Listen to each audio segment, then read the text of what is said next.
So hi, in the last lecture we discussed about the equivalent circuit of synchronous machines, and I would like to do a quick review first, then we will move on to operation modes of those machines. Okay, so first again it is really important to understand what's happening inside the synchronous machine. And actually we talk about that there are two fluxes, one from the field and another is the resultant flux with reaction of the armature, and actually the torque is proportional to difference between these two fluxes, or in other words it's called the load angle. And we can say if the load angle is larger than 0, so that way let me say the rotor is leading the armature voltage, or EF is leading the armature voltage, and we will solve a few examples. So it is working in the generating mode, or if it is lagging behind, in other words if the armature voltage is pulling EF of that flux, then that is working in the motoring action. And you can have the maximum, this is for the cylindrical synchronous machines, and there is no reluctance torque in that machine. We will see it in the following weeks. And you have the maximum torque points when the difference between those fluxes are 90 degrees, and when they are on top of each other, so it is already the minimum energy position, and like it's the position there where donkey is the carrot. Okay, so and actually if you draw that one, the angle is again the angles between the EF and the armature reaction, or you can think it's like the VT. So if that angle starts increasing, which is called the load angle, then we generate more and more torque. We will derive what's the amount of that torque, but the important thing is if that angle is larger than 0, so it is working as a generator.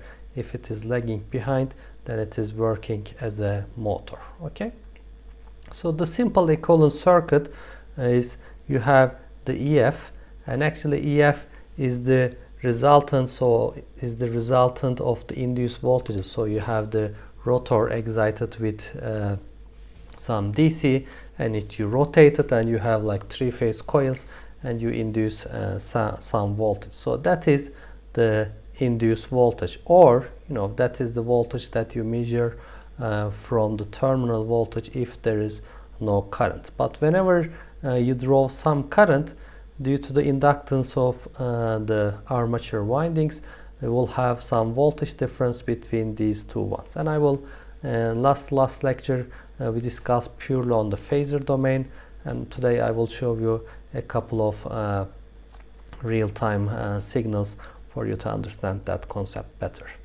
So of course in reality the windings also have some resistance, and it can be assigned as like RA, armature resistance, but usually that resistance is like really small compared to that XS, so that is why it can be ignored. And this is again if you are working with the efficiency and the power losses, then you shouldn't ignore that one. But in order to have a rough understanding of the operation modes, even if you ignore the array, it will give you fairly accurate results. Okay, so another important thing today actually I would like to show you a couple of phasor diagrams regarding that one. Again this is just the convention.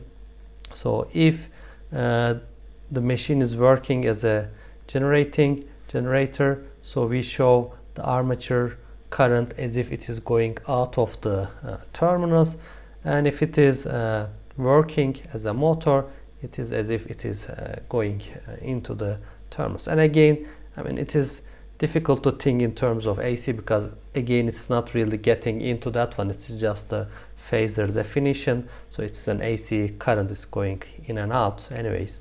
But you can think like the voltage drop at that armature resistance. Okay, if it is working as a motor, so you are applying some AC voltage, and there will be some voltage drop on that one, and then you will have a smaller voltage at that point. Or if it is working as a generator, then that voltage drop polarity will be like positive and negative, and then you will have a higher EF. But that doesn't mean, again I will show you some examples, that doesn't mean in the generating mode EF is always larger than V phase. You cannot say that. There's also some cases where you can have smaller EF but you are still generating, or EF can be larger in than V phase or V terminal, but it can be still working in the motoring case. The important thing was to see if the machine is working as a generator or motor is to look at the phase difference between EF and V phase. Okay, if EF is leading V phase, okay, if EF is leading V phase, or if it is like the load angle, so you can say it is working in the generating mode. Or if V phase is leading EF, or like EF is behind EF, so that means it is working as a motor. Okay, so here these are the like most important definitions, and sometimes you mix those things, so I understand the difference. So load angle is the phase difference between the terminal voltage and feed voltage, or V phase or VT and EF. Okay, so that is our load angle. And power factor angle is always measured from your terminal current, so it is the phase difference between the terminal voltage and phase current. Okay, so this is power factor angle. So again, let's start solving a couple of examples about the simple circuit. And again, for simplicity, let's ignore the RA for now. Okay, so in this case, just looking at that graph, I will solve a couple of other problems. So let's look at that one basically, and we will continue with other examples. So here, because of current direction, I can say that one is working as a generator. And again, in the phasor diagram, it is given that the current is lagging phase voltage, so current is behind that voltage diagram, and the voltage drop on that one is actually JXS, and multiplying by J is equal to rotating 90 degrees at counterclockwise direction. So you have that phasor, and because of that convention, EF can be written as like VT plus JXS, and you get that EF voltage. Okay, and here again you can say EF, again it's our positive side, so EF is leading VT, so this is your load angle, so you can see it is it is in conjunction with the assumption that the generator is working in the generating mode. Okay, but of course usually I is not under your control. This is how we draw it with given the conditions, but usually what you do is if that one is like connected to a fixed voltage, so you control EF by changing the magnitude of the field current, and depending on your action and depending on the voltage difference between these two nodes, then you have some current, so you can control how much current or torque is going to produce by controlling that field voltage. So let's now look at some examples. So here I just made an Excel file so you can see those functions in real time and understand it better. So now we are working in the generating mode, and again that is nothing but, so you have some time or radians, and you have your terminal voltage, and that terminal voltage is calculated based on the RMS voltage here, and then I assume it is like the reference voltage, so I always draw the terminal voltage at the 0 degrees. So then we have the armature current, and again just to make things easier, I exaggerate the current quite a lot, and there's some phase difference with respect to voltage. If it is minus, then it is lagging, then it is positive, then it is leading. Okay, then I have the XA, and again, just to make it simpler, I just defined it as 1 ohms. Okay, so I have EF here. So EF, actually, if you look at that voltage, it is nothing but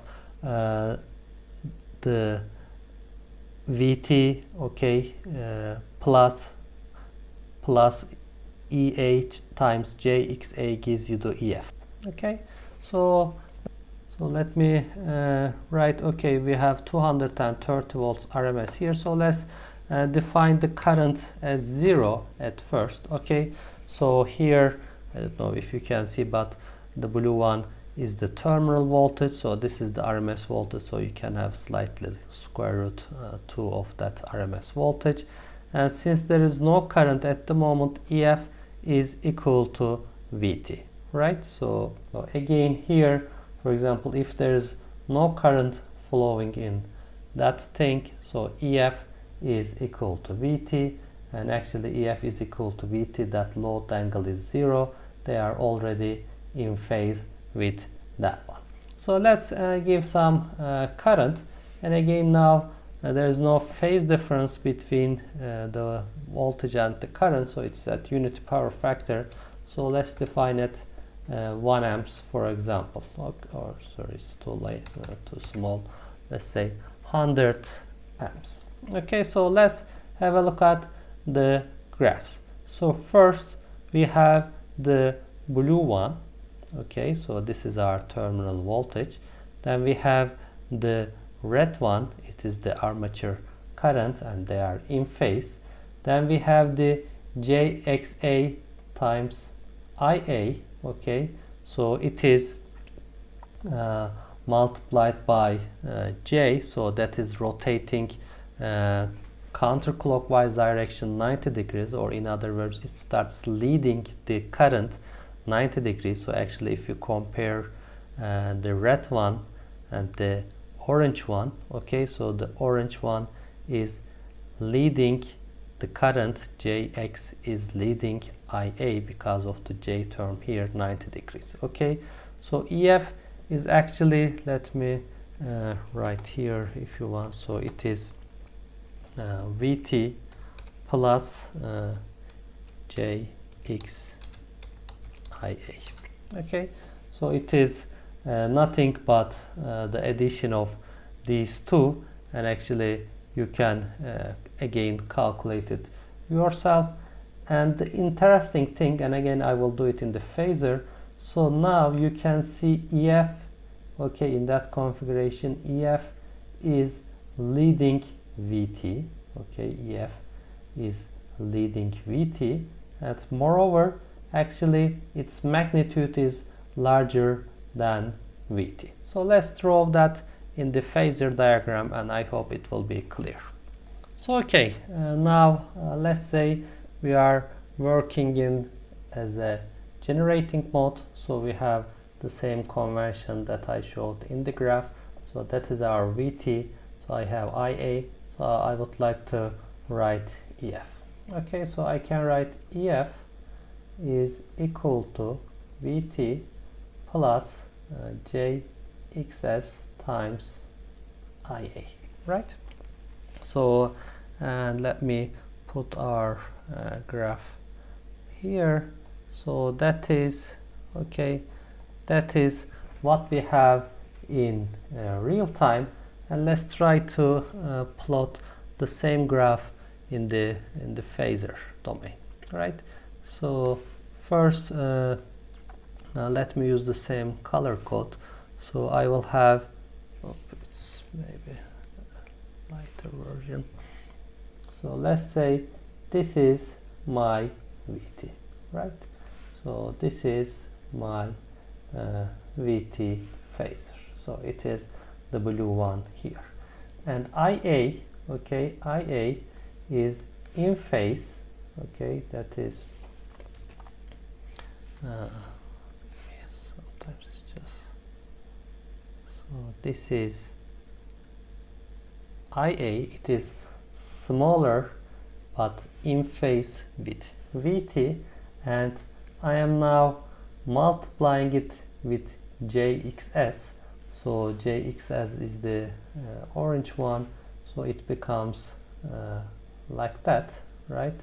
So this is jxs times ia vector, and it is 90 degrees to here, so that one is that vector over there, and the resultant one is the red one.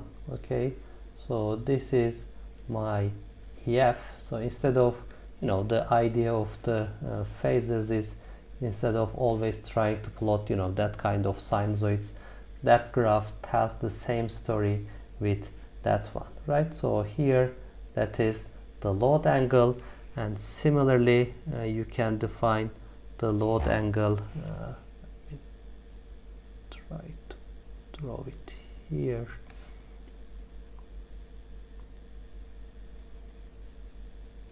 So that thing is our load angle, and actually EF, okay, EF leads VT. Okay, so it is in the generating mode, and that graph is same with that one. And again, you can tell, the magnitude of these ones. EF is actually larger, and it is in the triangle, so EF is magnitude wise. Actually, you can of course write like EF magnitude is equal to VT magnitude. Okay, write it here. So VT magnitude plus XS IA square. Okay, so you can write the EF magnitude here, and it can be seen it is actually larger than VT, but important part is it is leading that one. So let's look at a different case. Let's say lagging PF, but still generating, right? Go back to that graph, and again what I am going to do is again in my equations, if I put let's say minus, or let's make it more dramatic, minus 45 degrees. Okay, so if I put minus 45 degrees, so now I have the blue one here, and now the red one is again like minus or let me increase it one by one, like minus 20, so you can follow it, minus 30. Okay, so and minus 45, it goes like that, right? So in that one, IA is behind our terminal voltage, and JXA IA is still 90 degrees compared to that one, so the point where it's just passing the zero is the maximum of IA. But the important thing is, like, our EF is still leading VT because it is still in the generating mode. So let's take that one into the phasor diagram. Okay, so in this one we have the graph here, so let me plot the same figures again. So this is my again VT, right? So again, you don't have to, but it is usual assumption that VT is in the 0 degrees. It's the reference vector, but of course you can take the EF as the reference, and you can define everything with respect to EF. But the important part is, if you can take the EF as the horizontal vector, then everything will be defined accordingly. But the important thing is, like, the angle between VTA and IA is not going to change, and also the angle between EF and VT is not going to change. So anyway, let's draw. This is my IA vector this time, right? And now my GXIA is that phasor here, and again it will be like rotated 90 degrees with respect to that phasors, and it will be something like that, right? So it will be in that direction. So it's J XS IA, and my EF, okay, let me use that straight line. My EF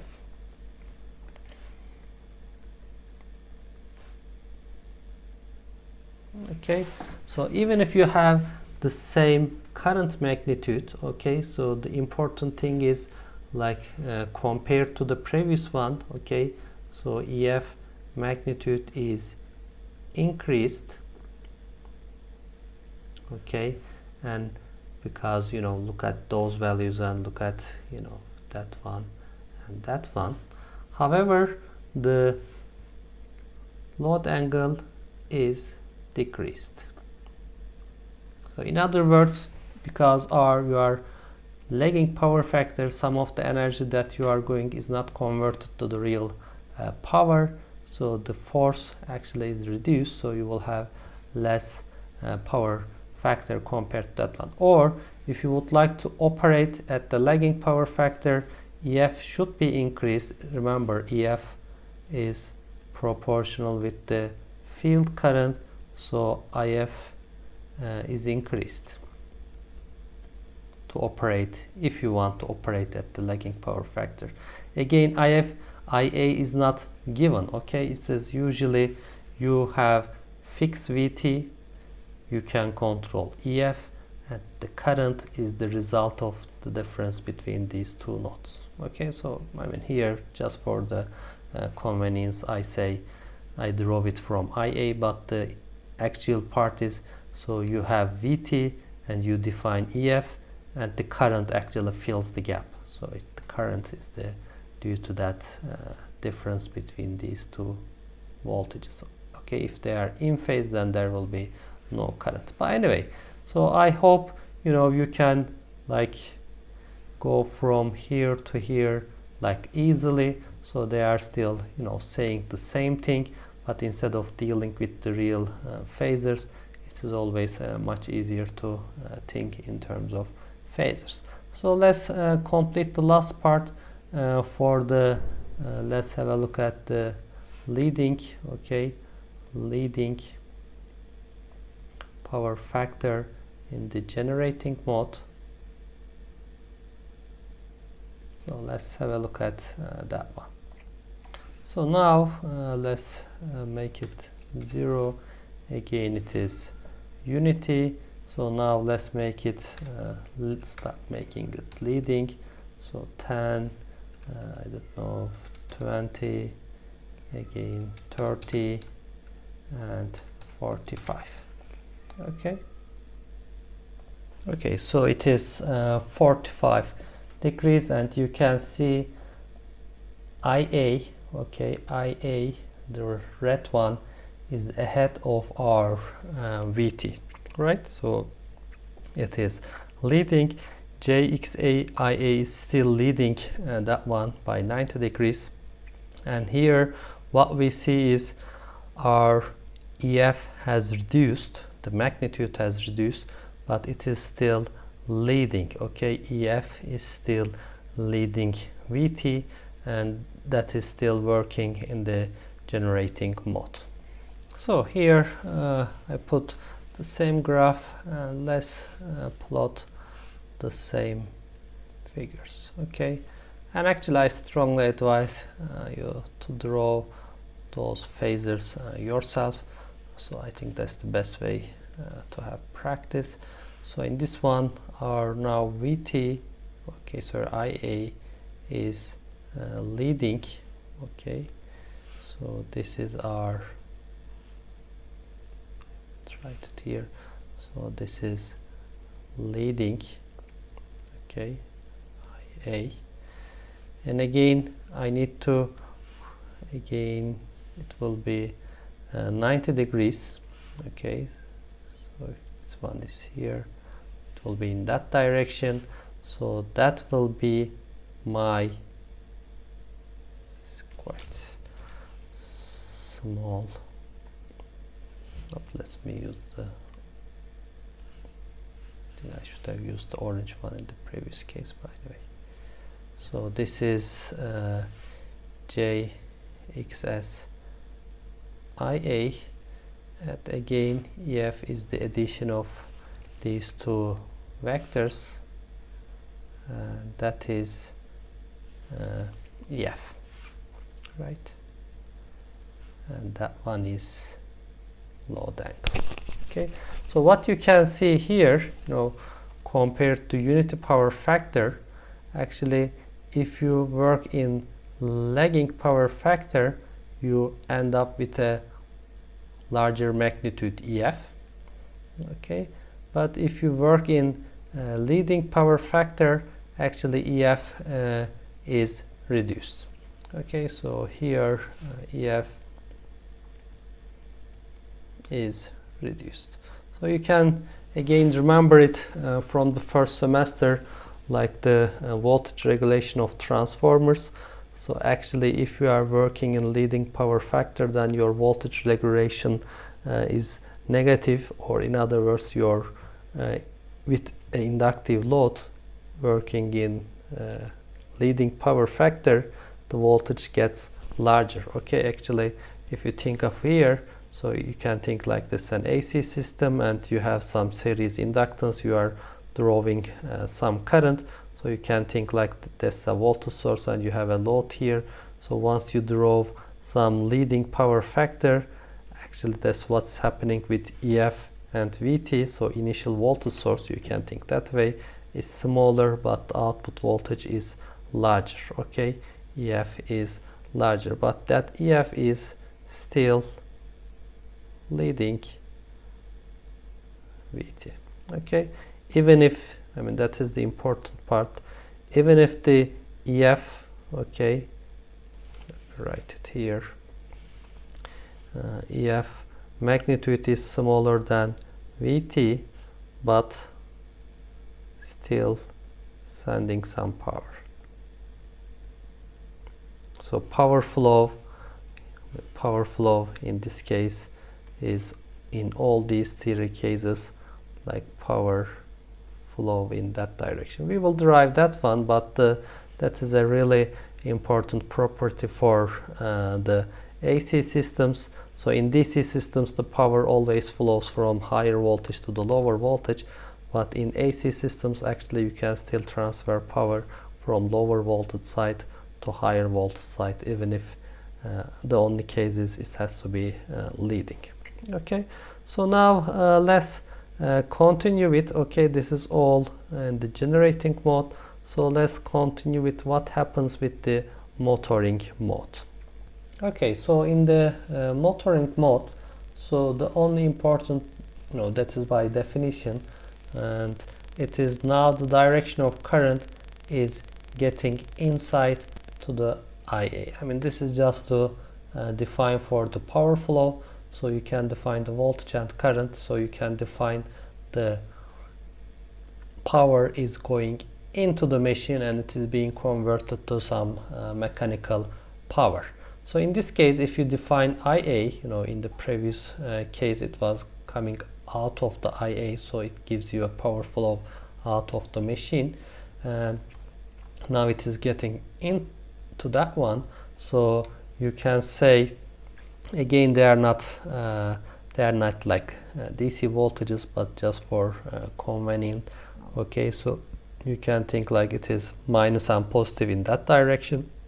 So EF plus GXS IA is equal to terminal voltage, or if you want to write the EF, so now EF is equal to VT minus JXS IA. Okay, so that is due to power flow. And in the generating mode, it was EF is equal VT plus JXSIA. Again, you can think of the polarities. In this case, it will be, again, it is not positive or negative, but for just to show the perfect normal phase. So EF is equal VT plus JXSIA. However, in the motoring mode, it is EF minus VT minus JXS IA is equal to EF. So again, let's look at the same cases. So unity, okay, unity power factor, again it is, let's say, motoring mode. Right. So now here I modified the Excel file. By the way, I will give you the links of that Excel file so you can play with it. So here the only thing I change is, like, I still calculate VT and IA, but while calculating EF, it is now VT minus J times XA IA. Okay, XIA.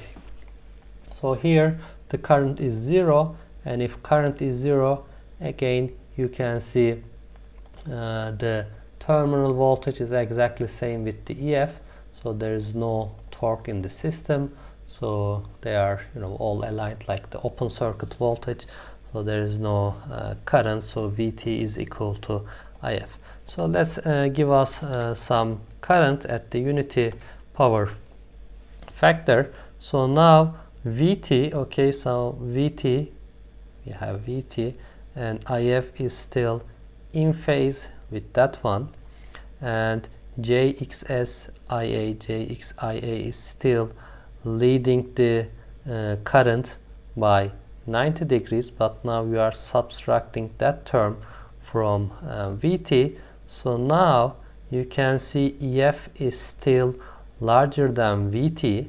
EF is still larger than VT, but it is lagging. Okay, it is lagging, or VT now leads the EF. So now it is the terminal voltage is the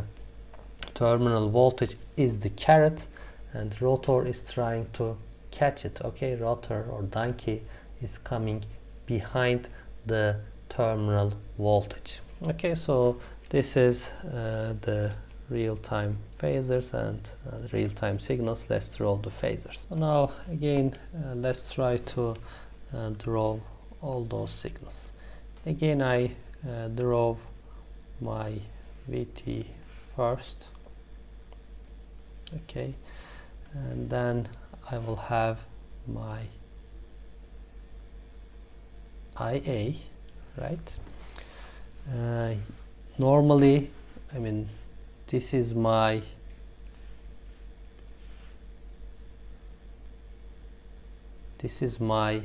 J XS. Let me write it on the other side. So this is my J XS IA vector, but let me write here again. So my EF in the motoring mode, or it's already here, EF is VT minus that vector. Okay, so I'm not going to take the negative of that vector. Okay, so this is minus J XS IA vector, right? And my EF vector is the addition of that one, so this is EF vector. And again, now I have load angle here. So you can see EF is actually larger than VT, again with the same relation. I'm not going to write it again, right? But it is, let me try to draw at that one. So that angle is our load angle, or actually you can define the same angle here. So again, this is our load angle, and you can see EF lags, okay, VT, because it is the motoring mode. So if you just compare it with the unity power factor at generating mode, you have that phasor, so EF is ahead of VT by delta, and you can say delta in this case it is, let's say, larger than 0. Okay, if you think of like as a phasor or absolute value, again you can think that is the definition for negative phase difference. Okay, if you again just remember the torque graphs, if you remember the torque graphs, so when delta is larger than 0, you are producing some positive torque, so it is or you are giving out some power, so you are operating as a generator. If delta is negative, so it is consuming some power from the electrical side, you are giving some power, so that is working as a motor. And that is the thing, that is equal to minus load angle, or that is the equivalent of that thing for in the real time signal. So let's do the other things. Probably it is all clear now, but let's do the other case for the sake of completeness. So lagging power factor again in motoring mode. So I have those graphs, and let's say now let's put or let's start from the 10 degrees, okay, 20 degrees, no, 30 degrees, okay, 45 degrees. Okay, so now at 45 degrees you can say, okay, with respect to sorry, it was positive, it needs to be negative, so let's start again. 0 lagging, so minus 10, minus 20, minus 30, minus 45. Okay, so now you can see this is my VT and this is my IA, so IA is behind of VT, and still EF, again we cannot say, let me do it like so here, for example, again it doesn't have any direct meaning, the angle between IA and EF, okay, but here like it is EF is behind of that VT. I am keep increasing, so they are changing direction, so it doesn't really matter. The important part is the angle between, or the phase difference between EF and VT for all those cases. Okay, let's do it again. For all those cases, EF is now always behind the VT, right? By its magnitude is again changing. So let's take it and compare it with the phasors. So in this case, that is our VT. Let me draw the terminal voltage again. This is VT vector, and IA is lagging. Okay, IA is lagging.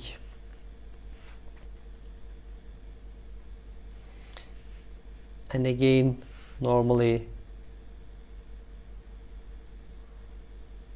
this direction will be the JXSIA, but I am now going to just directly write the minus JXSIA. So let's say this is that direction, right?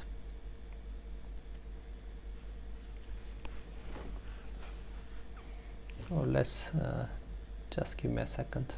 Okay, I was trying to make it more realistic. Anyway, so this is minus, okay, JXS IA vector, and again, that is our power factor. So my EF is here, so this is EF vector, and that is my load angle. Okay, so here again you can see it is first it comes the VT, then you have EF, then you have IA, right? and the magnitude, this is the magnitude of Vt, and now I mean it is the opposite thing with the lagging power factor in the generating mode. It was getting bigger, but now it is working as a motor, and EF actually in this case, okay, let me write that's below here. So EF magnitude wise, that one is smaller than Vt magnitude. EF actually lags behind Vt, right? So here the magnitude is smaller, and again you can have a look at the phase or the load angle. Okay, the phase difference is called load angle between here and here, load angle. And again in this case delta is less than 0 by definition, right? So let's write the last one. So leading power factor in motoring mode. So here let's drop it to 0 and make it like 10, okay, 20, and now you can see EF now gets bigger, but it is still behind. Oops, sorry, I forgot to turn it on. So let's start from 0. So it is here. Look at the magnitudes and the phase difference in the leading power factor, like 10, 20, and 30. So it is getting, you know, bigger, and actually you still have the negative load angle, but that one is also changing, right? So let's make it for 30 degrees. So let's take that one. Let's again plot those ones.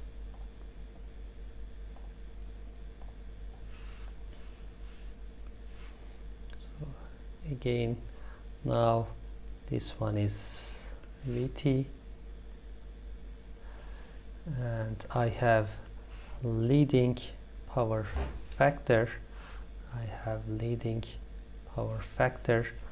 So this is IA vector.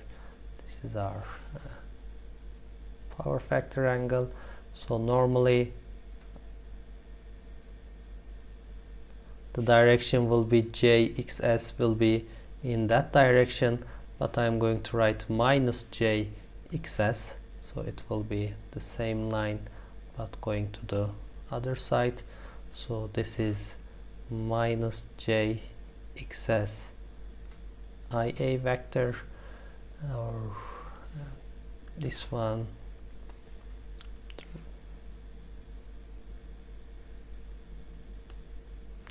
is the EF.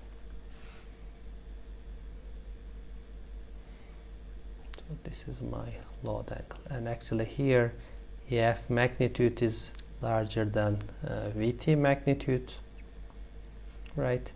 Load is negative, so EF lags Vt, right?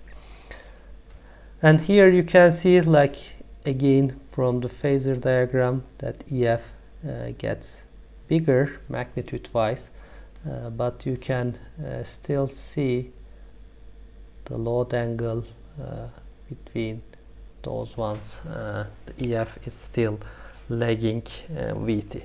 Again, we will do numeric examples, like how to calculate that one, with what amount of current, that kind of things.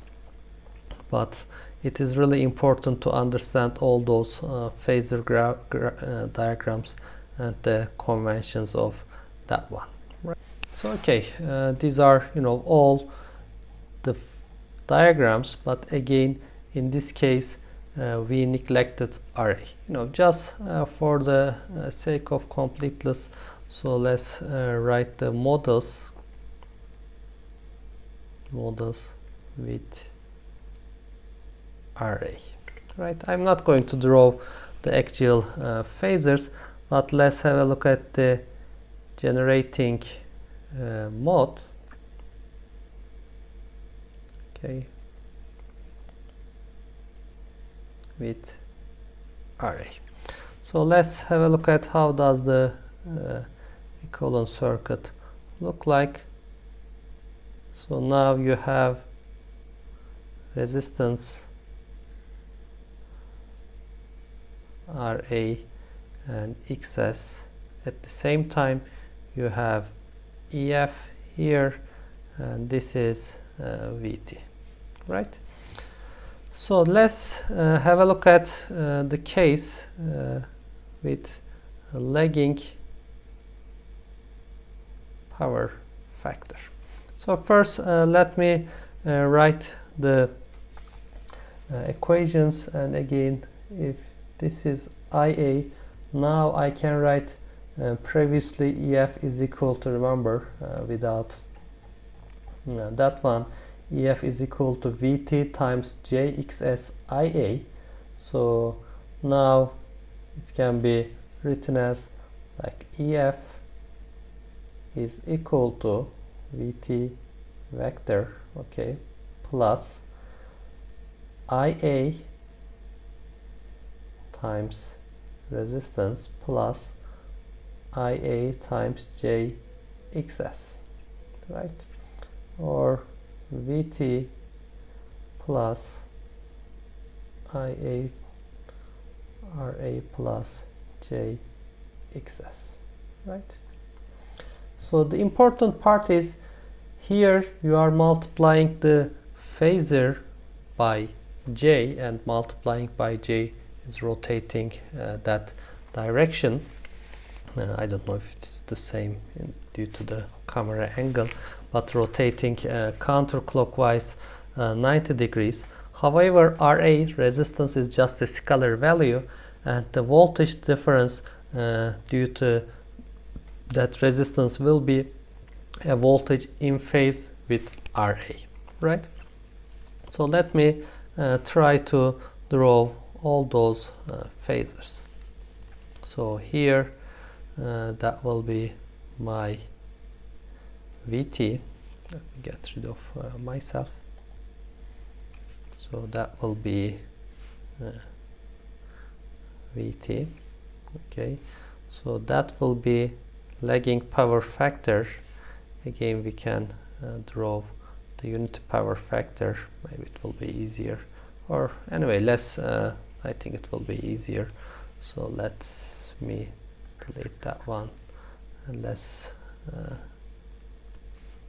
define the unit power factor first.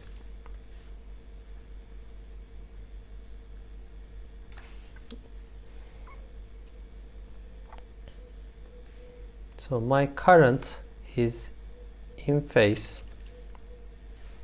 My current is in phase with VT, unit power factor. So I would like to write that term. So VT plus IA times RA. So again, it will be another phase. Probably it will not be as big as that one.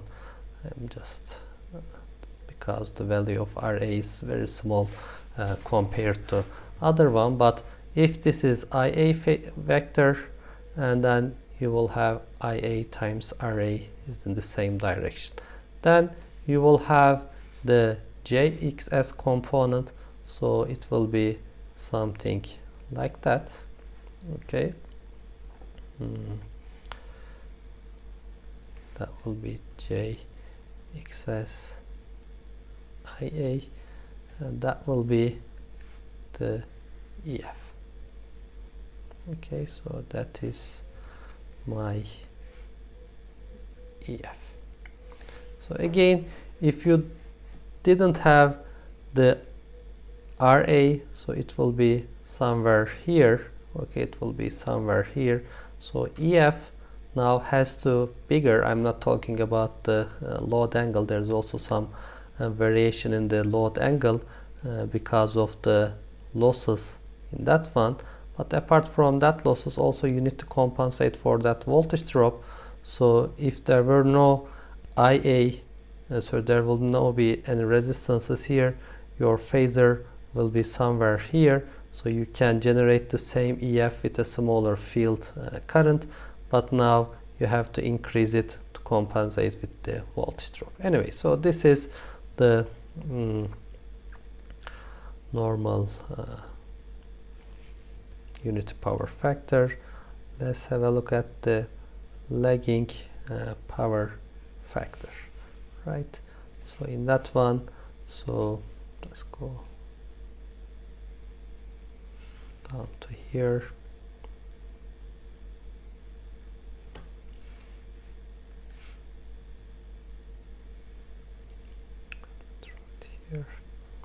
So again, this is my VT vector.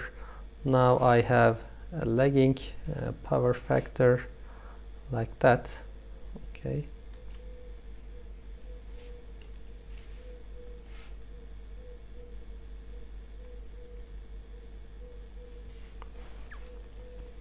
So my IA array component will be in parallel with the original vector. So let me try to more realistic. Okay, so this is, again, I don't know the magnitude of array, but it seems like it is 1 ohm here. The important part is that one and that one, they are in parallel. Now I will have the JXS component. JXS component is 90 degrees to that one. Okay, so that will be 90 degrees. So that is JXS IA, and now that will be my EF. Okay. So again, let me try to show it. So compared to the previous one, so compared to that one, what you are having is you have those vectors and you are moving it like that. Okay, so what's happening is your magnitude, I mean this magnitude and that magnitude, so the second one, the lagging EF is larger, and however our load angle is smaller. Okay, because again you are not really giving some energy, and the energy that being transferred out of that system is proportional. Again, at the end of the day, what we are going to derive is we have the mechanical energy getting into our system, so we can write it, and the output energy is proportional to Vt times Ia times cos theta. So if the magnitudes of Vt and Ia are same, basically you are generating less power, less real power in this case, and that you can verify with the reduction of the load angle. Okay, so let's do the same thing for the leading power factor for the sake of completeness. Okay, so you will have the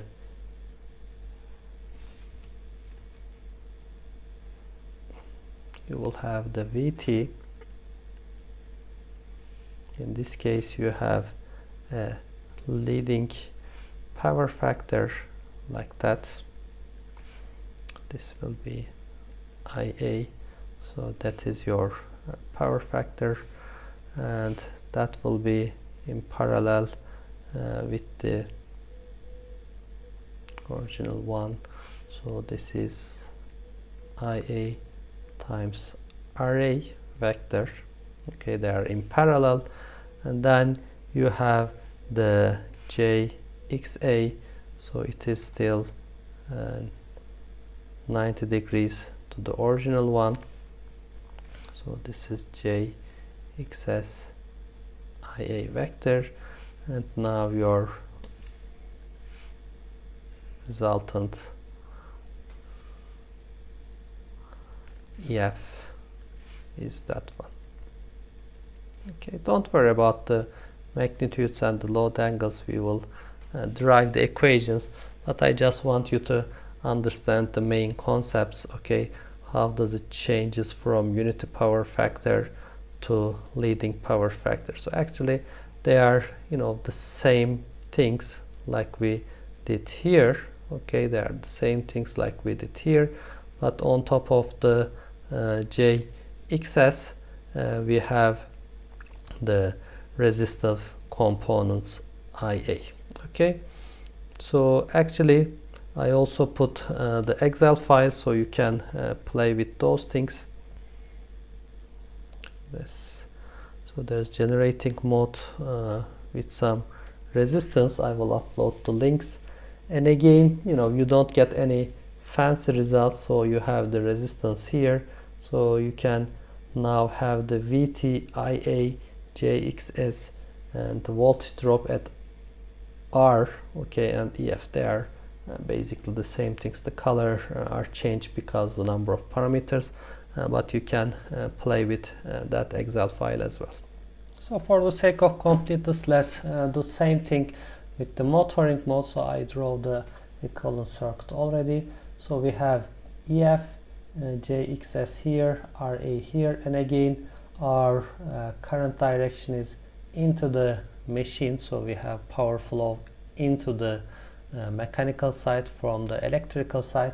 So in that configuration you can write EF as, or VT is equal to EF plus the voltage drop on those components. Okay, or if you would like to write EF, again it is VT minus these two components. So let's try to plot the same things for the unity PF in the motoring mode. So here you have your, let's say, again, terminal voltage. This is my VT, and let's use the red one, and this is my IA. Okay, so the voltage drop, okay, the voltage drop in that one actually is here, so this is minus IA RA component, and normally JXA will be in that direction, or I can write like that. Okay, so that is minus JXS IA vector, and then that will be my EF.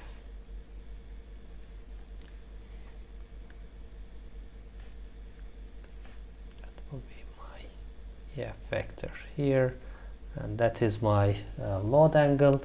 And again, compared to the previous case, now my EF is again behind of my VT. Okay, so EF is now lagging my VT.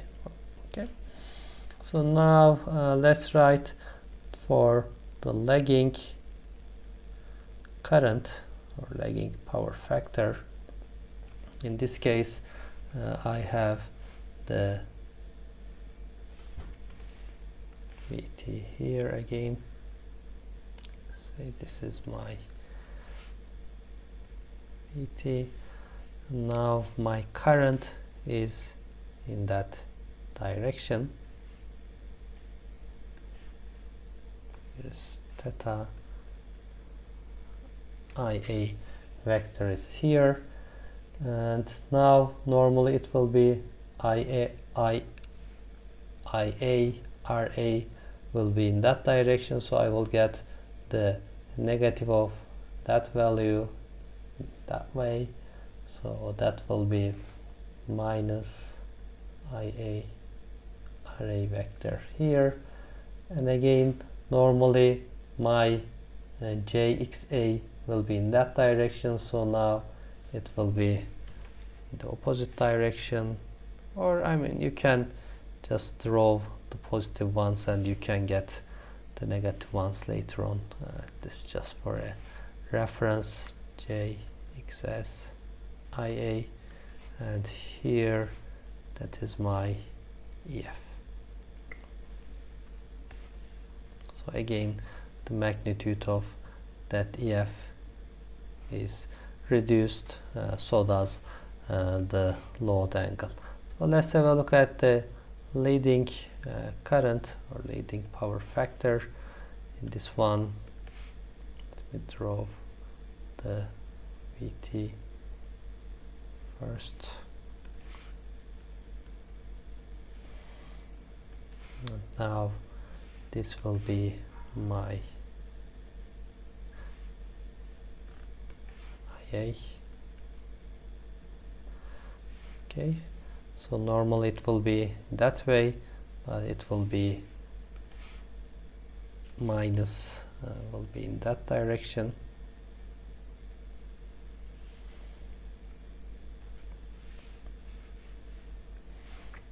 Minus IA vector here, and normally JXA will be in that direction, so now it will be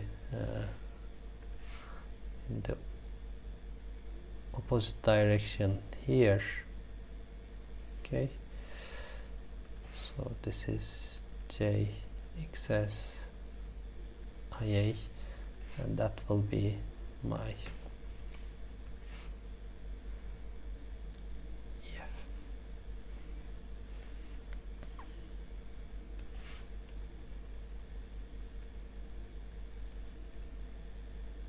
Okay, so that's all the operating conditions. Again, most of the time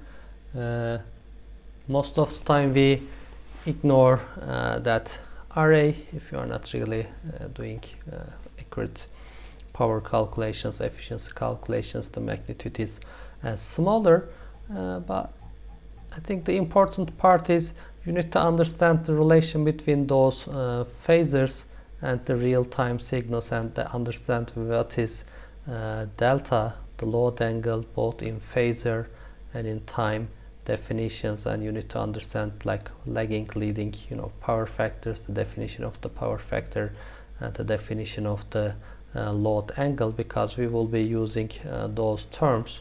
And most of the time you can just directly work on the numeric values using complex vectors, but in reality you need to have an insight.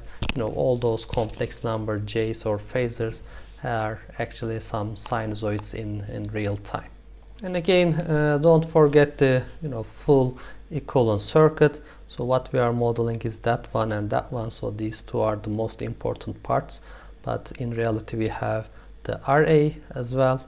And of course, in order to control EF, we have the field excitation, field current, which is excited by DC, and usually again that power loss is really small compared to that one, so we can ignore that one. But at the end of the day,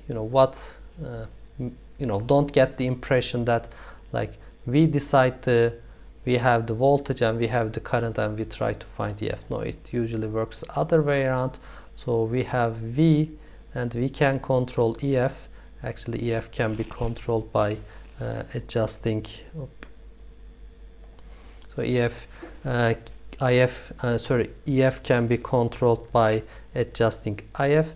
So you control these two, okay, so you control these two, and actually current flows with respect to the voltage and phase difference between these two terminals. So by controlling the magnitude of that one, you can control the magnitude and the phase of the current. Hopefully it will be more clear once we start talking the operation modes of the synchronous generators and machines. Okay, thank you.